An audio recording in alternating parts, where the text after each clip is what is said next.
Alors, est-ce que tu connais l'allulose? C'est un sucre qu'on appelle sucre rare. On le retrouve naturellement en petite quantité dans certains fruits, le raisin, figue, l'érable. Et aujourd'hui, en fait, il est produit à partir du fructose. Et ce qui est intéressant, c'est la différence avec un sucre classique dans ton corps. Donc, quand tu consommes du sucre classique, déjà, il est absorbé dans l'intestin, il va passer dans le sang, ta glycémie va monter, donc ton insuline va être sécrétée, et s'il y a trop, ça va être transformé en graisse et va être stocké. Avec la l'allulose, c'est différent.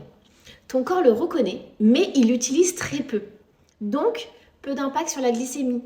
Donc, peu d'impact sur l'insuline et beaucoup moins de signal de stockage. C'est pour ça qu'on l'utilise souvent dans les desserts, dans les gâteaux, certaines compositions aussi protéinées. Et autre point intéressant et non à négliger, eh bien à la cuisson, il participe à certaines réactions, on va dire, des composés qui ont un caractère antioxydant. Donc ce n'est pas juste un édulcorant, c'est vraiment une alternative qui peut être extrêmement intéressante. Moi je le conseille dans mes accompagnements, notamment en phase de transition chez les personnes qui sont très dépendantes au sucre.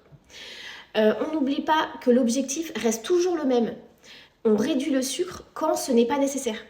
On rééquilibre plutôt que compenser.